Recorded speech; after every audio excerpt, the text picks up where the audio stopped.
Major funding for KPBS Evening Edition has been made possible in part by Bill Howe Family of Companies, providing San Diego with plumbing, heating and air, restoration, flood and remodeling services for over 40 years. Call 1-800-BILL-HOWE or visit billhowe.com. And by the Conrad Prebys Foundation, Darlene Marcos Shiley, and by the following.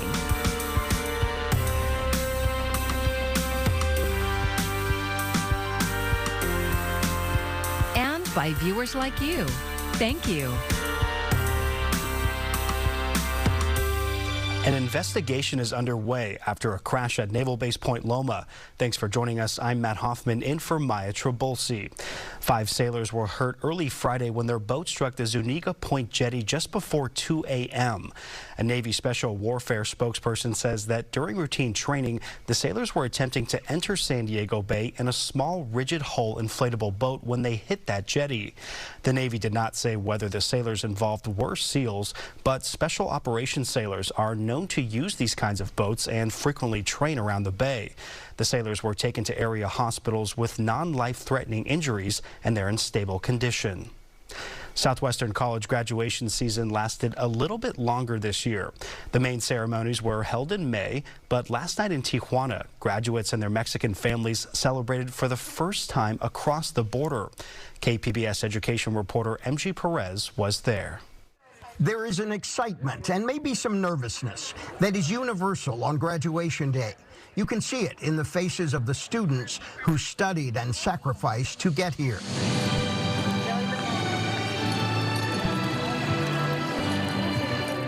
"64 students from Southwestern College with deep roots in Mexico came to this Tijuana schoolyard to share their growth and heritage with family who, for political or personal reasons, could not cross the border to see them graduate.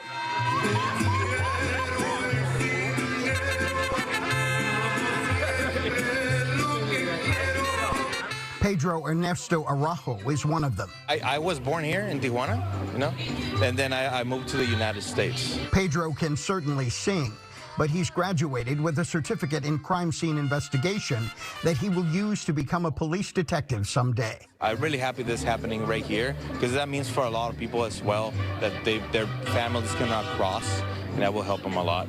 His Mexican grandparents and his father are in the audience. Por dentro uno se siente satisfecho de ver de que ya es todo un hombre, ya logrado y graduado con su esposa y ojalá logre más éxitos para él.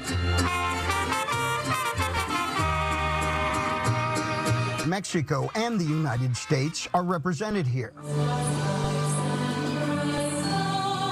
Southwestern College administrators are committed to the binational benefit of education, supporting AB 91, now in the California legislature, that would give in-state tuition rates to any community college student within 45 miles of the international border. This is what collaboration looks like. This is what a binational community looks like. It's not putting up walls. It's not, pushing back against, opportunities for everyone in the region. It's about building the bridge. This graduation is designed to be similar to the Southwestern College graduation in Chula Vista last month. And crossing the border means crossing into a culture rich in its own pride. Christine Baeza Castillo is proud and grateful to have her 93-year-old abuelita by her side as she graduates with an associate's degree in international transportation logistics. I'm trying to withhold myself from crying because it's gonna ruin my makeup, but I'm super excited. This means the world to me. The fact that they did this and I'm part of it for the first year is it's an opportunity that I get to share with my grandmother. No solamente de la graduación de mi hija, sino del progreso de todos estos muchachos que se acaban de graduar ahora. Y de ustedes, el orgullo que tengo de estar aquí con ustedes. Muchas gracias. Pride, possibilities, and gratitude for a historic graduation that is not lost in translation.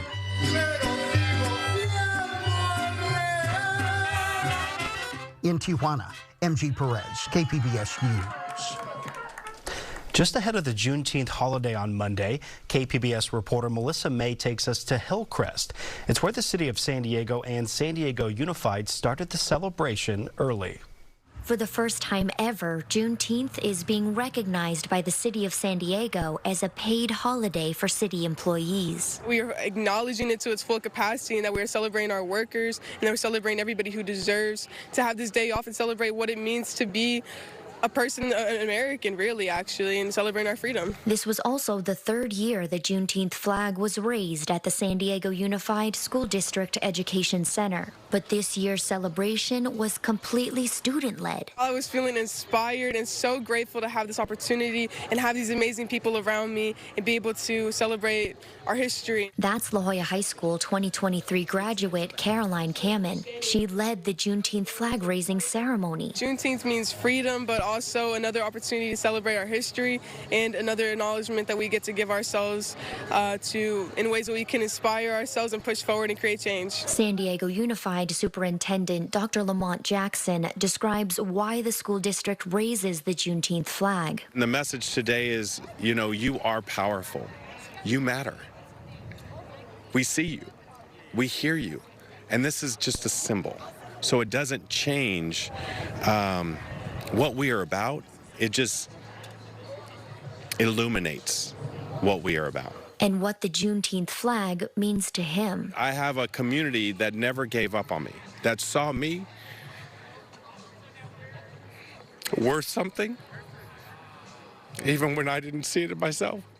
Kamen says this celebration means a lot to her and her peers. I feel supported and I feel seen, honestly. I think that goes for many students. I think I speak for a lot of students in the district when I say that the district is upping its level of how we treat students and how we see them and that we celebrate who they are as individuals. Melissa May, KPBS News. The private data of millions of Americans compromised. Officials say anyone with a driver's license in Louisiana or Oregon could be victims of a sprawling cyber attack. It's also impacting the U.S. federal government. Gloria Nino has more on who could be behind the attack and what you can do to protect yourself.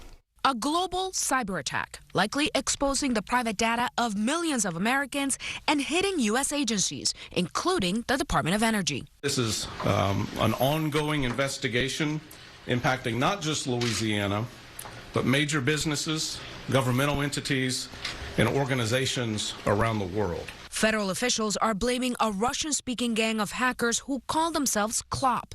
They are known to demand multi-million-dollar ransoms to delete the data. We don't have a full understanding of what the impacts are or whether there are impacts, but we're working through it very aggressively. The attack is part of a broader and ongoing hacking campaign exploiting a vulnerability in a program called MoveIt, a popular tool for transferring data.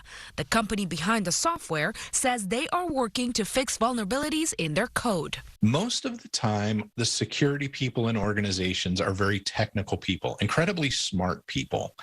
Unfortunately, what I find is they sometimes forget about that human element. Cybersecurity expert Eric Cron says organizations should also focus on the dangers of social engineering, scamming people to give up vital information. If we can get the human element handled in the cybersecurity side, then we would see a whole lot less of this stuff in the news. In New York, I'm Gloria Nino.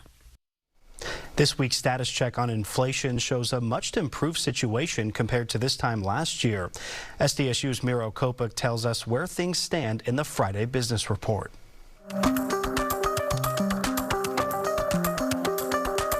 Inflation was recorded at about 4% during the month of May. June of last year, our inflation was 9.1%. So we've more than halved the inflation rate. Some areas are improving substantially. Some are remaining stubbornly high. So for example, a lot of consumers have seen, milk and egg prices have gone down. Rent has remained stubbornly high. Economists have been predicting now for the last 3 months that this should start turning a corner. There was a report here in San Diego that rents are finally starting to peak and kind of move a little bit down in the last month.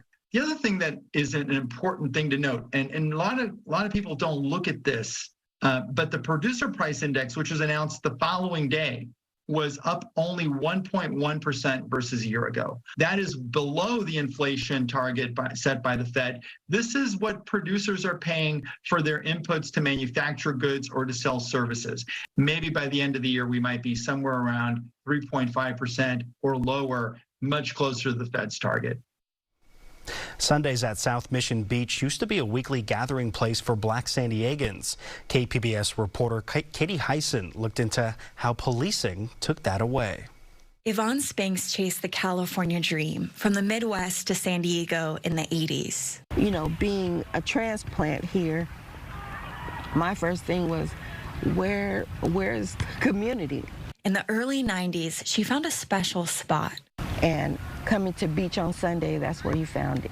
She told me every other day the beach belonged to white San Diegans, but Sundays at South Mission were theirs. Will Smith's Summertime.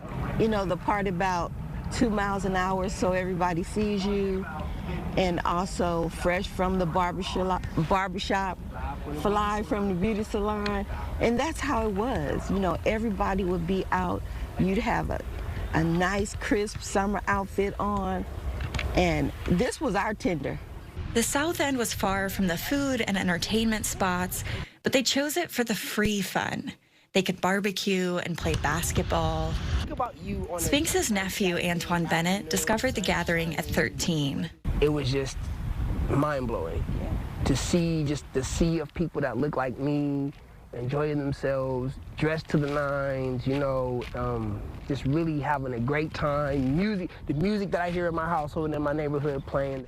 The beach was packed with Black San Diegans, who made up less than 10% of the population. Spinks says police took advantage of this crowd of Black San Diegans in their cars to enforce minor infractions. I would see people get tickets for the tread on their tires, 10 on the window. 10 on the window. I saw a guy get a ticket one time for the grill on the front of his car. I'm like, what in the world? Cars would regularly get towed, including Spinks's. That's where I got my impeding the flow of traffic ticket. It strained what were meant to be carefree days. Even if your registration is good, your license is good, everybody in your car have the proper amount of seat belts. I mean, you have to go, it was a whole mental thing. I got flagged down, the cop was right there. She says the police presence grew from 1 or 2 officers to an entire mobile command center. Beachgoers started moving north toward the roller coaster to get some distance from law enforcement, but the police followed. She thinks they were trying to deter Black San Diegans from returning. It worked. Eventually it worked. I guess we all got enough tickets. By the early 2000s, Sundays at the beach were lost. You should enforce wanting to push people out of what they created. Like, we created this space. This chief of police. Jerry Sanders was the San Diego police chief for most of the 90s. A spokesperson declined on his behalf to comment. These disparities remain. San Diego Police Department data show they are more than 3 times as likely to stop a Black person than a white person. Demetrius Mastoris is a retired officer and now nationally consults on policing practices. He says racial disparities decrease when police focus on enforcing safety instead of administrative and equipment violations. And policing non-dangerous minor violations can break community trust. They're going to go talk to people, and they're going to tell their friends and family, and they're going to talk about their experience with the police. And this builds, you know, a lot of resentment. More than a decade after Sundays at the beach stopped, Spinks says she got a call from HR at her new job. Oh, the city of San Diego sent a letter. They're going to garnish your wages. I'm like, for what? Spinks says the city garnished her wages for old fines and fees from the beach, totaling thousands of dollars. She says the experience took some of the gleam off California. Bennett says it changed how Black San Diegans relate to the beach. He quoted local rapper Ryan Anthony and his album, Barely See the Beach. We are actually from San Diego, natives of San Diego, but we barely see this thing. You know, a lot of us are confined or used to our 4-block radius. Bennett and Spinks want people to know that wasn't always the case. I still come out on Sundays just for nostalgia. You know, I'll tell my daughter, we used to do this and we used to do that. And we used to drive down here, and they can hear the fun and the excitement, but the loss at the same time. Katie Hyson, KPBS News. The pandemic-era pause on federal student loan payments is set to end, and this time there will be no extensions. The Department of Education has confirmed a timeline for these repayments to resume. Karen Kafa has more on what borrowers need to know. The Department of Education offering clarity for federal student loan borrowers. Student loan interest will resume on September 1st, and payments will resume in October, definitively ending the pandemic pause that started in March 2020. For some, it will mean a major shift in budgeting. A lot of them were using this for their everyday use to purchase medical expenses, to repay a car bill, get their car fixed, home improvements.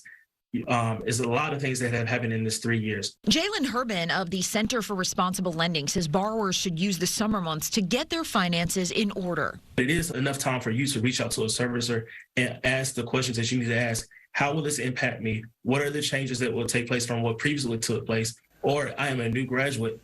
What do I need to know about my account? How can I make sure that I do not go into default? The Department of Education says it will be in direct communication with borrowers before repayments are due.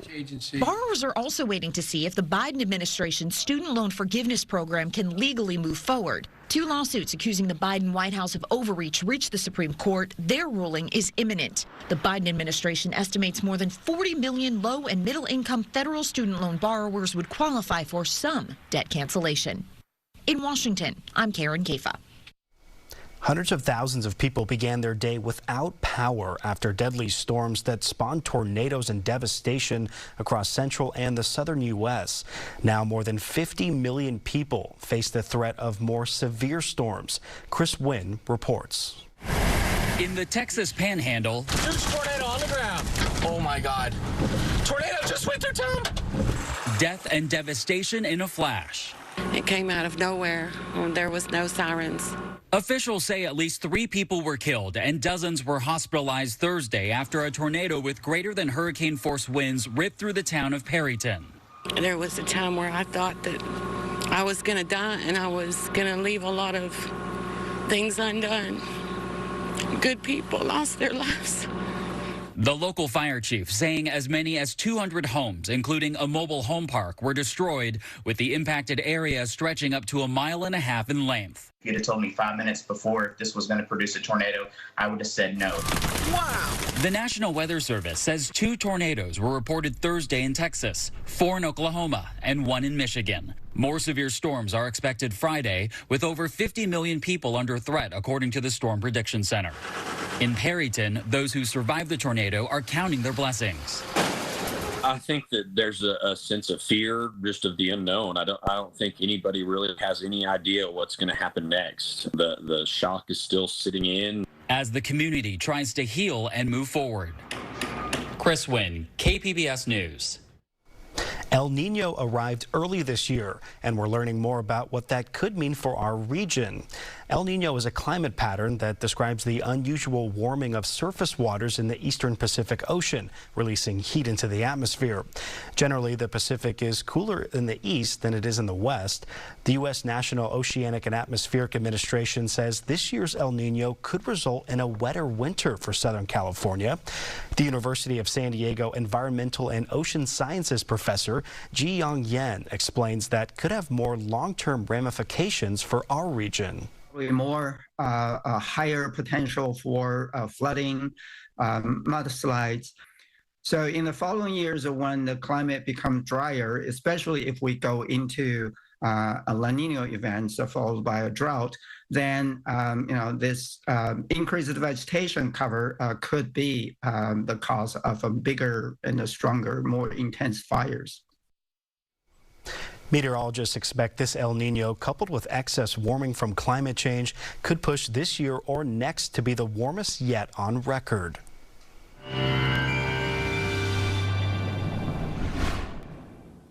Let's start you off with your weather headlines. What do we have on tap heading into the weekend? Well, spotty mountain and desert storms, though less clouds along the coast, especially through the beginning of the weekend, as we are still continuing on our slow warming trend. But the pattern takes a turn and we are cooler again by Sunday. Now tonight, right around Metro, we're dropping down to a low of 63, becoming cloudy overnight. But as we wake up tomorrow, we'll have a little bit of a less cloud cover problem. But I know it's been a very long stretch of the June gloom across Southern California, but from Oceanside down through Chula Vista, Ramona, temperatures are going to be dropping to the upper 50s, low 60s, and we're dropping down to 71 in Borrego Springs and Mount Laguna at 55. Now tomorrow we'll have some more sun in these areas, especially from San Diego, but overall hanging on to a mix of sun and clouds through Oceanside and Chula Vista, and then we're going to come a little bit east where we don't necessarily have to deal with too many clouds, but again, there are still going to be storms possible throughout the rest of your Friday. But Saturday and Sunday, well, you're not really too bad. Low clouds breaking along the coast, 73. Sunday we'll have a high of 73 as well, with Monday following with a high of 70. 71 by Tuesday, and Wednesday 74. But then as we head a little bit more inland, well, of course it's warmer. We're flirting with 80 all week, staying pretty steady in the upper 70s through Tuesday, and then we'll hit a high of 82 by Wednesday. Mountain forecast, we are in the 60s Saturday and Sunday, so that slow warming trend continues through the beginning of the weekend, but then we start to fall off again by Sunday. And across the deserts, well, we're in the triple digits Saturday, but then we are back down to the 90s by Sunday. For KPBS News, I'm meteorologist Bree Guy. Today, people around the world are wearing blue to raise awareness for men's health. That's because Father's Day is this weekend. And as we celebrate dads and other caregivers, experts say it's also a good time to focus on their health. Mandy Gaither has one doctor's top 5 tips to keep dad healthy year-round. It's a rewarding job, and fathers often focus on their family, not themselves. We tend to put our health on the back burner, or we think if we ignore it, it's not going to be a problem, and often that gets us into trouble. Dr. Mitchell Humphreys with Mayo Clinic says health tip number 1, pay attention to your prostate. Talk to your doctor about getting prostate-specific antigen or PSA numbers checked to rule out prostate cancer. A lot of times men think as they get older, just not being able to urinate is part of getting older, but that may reflect something else going on with your prostate. Prevention is key. Mitchell says tip 2 is to be proactive with your health in other ways too. Get routine screenings, have your cholesterol checked, and know your vitamin D levels, which can affect things like bone and immune health. Tip 3, make small changes toward a heart-healthy diet, limiting red meat, focusing on fresh fruits, veggies, and leafy greens, while eating fewer processed foods and sugar. 4, find an exercise you enjoy. 150 minutes of moderate activity per week is recommended. Do it with your spouse, do it with your family, but do something that you can enjoy and you can maintain and sustain. Finally, focus on mental health. Humphrey says it's just as important as physical health. Being in that right state of mind, being able to manage stress, to have those work-life balance, to have relaxation techniques, it's a very important part of health in moving forward. For Health Minute, I'm Mandy Gaither. Creatures like us are born with a genetic blueprint. It's called DNA, and that doesn't change. But natural gene editing can change us into creatures that can, for instance, withstand radical changes in water temperature. KPBS SciTech reporter Thomas Fudge tells us about some of those changes that we could see in the California squid. The only thing most of us know about the California market squid is the plate of calamari we got at the restaurant. So you may not know that adults are about a foot long, and they range in our ocean waters from the tip of Baja California to southeastern Alaska. They are born, well, not far from here. So one of the places that they spawn is off the coast of San Diego. And so, you can find these egg casings that they lay, and they're kind of like these long jelly fingers, and inside of each one is hundreds of developing embryos. Kavita Rangan is a postdoctoral student who wrote a paper about gene editing in squid for the journal Cell. She studied squid hatchlings, the tiny creatures found by divers along Scripps Pier in La Jolla. Rangan and her team investigated how a squid's RNA was recoded to allow the animals to survive in their many different environments. Individuals will experience very dramatic temperature changes, and so, not only do they migrate along the coast, but they also do these, depth migrations. Diving as low as 1,000 meters and surviving in water temperatures that are just above freezing. Rangan says the squid can do that because they create proteins that can turn them into different creatures at a cellular level. Rangan says researchers learned this when they brought the hatchlings into the lab. And I just took these animals as they hatched out and put them in tanks of different temperatures and just kept them in there for one day. And then took the animals and extracted their RNA and then looked to see how does their editing change. They saw so-called motor proteins moving along a track bearing a cargo of genetic information that allowed the cells to adapt to changing temperatures. In the lab, they recreated those naturally occurring tracks on microscope slides and recorded the movement with a powerful camera. Rangan says what this could mean for us is the possibility of engineering our own proteins in order to change disease outcomes. It's almost like nature's way of showing us these animals are kind of doing something funky with this molecule over here. Maybe we should take a look and see how does that change the function of our proteins. Because when it comes to the use and the function of some proteins, there isn't a lot of difference between us and a squid. Thomas Fudge, KPBS News. Tonight's stories are on our website, kpbs.org. Thanks so much for joining us. Have a great evening. Major funding for KPBS Evening Edition has been made possible in part by Bill Howe Family of Companies, providing San Diego with plumbing, heating and air, restoration, flood and remodeling services for over 40 years. Call 1-800-BILL-HOWE or visit billhowe.com. And by the Conrad Prebys Foundation, Darlene Marco Shiley. And by the following: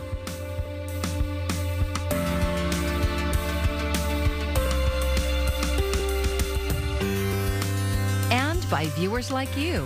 Thank you.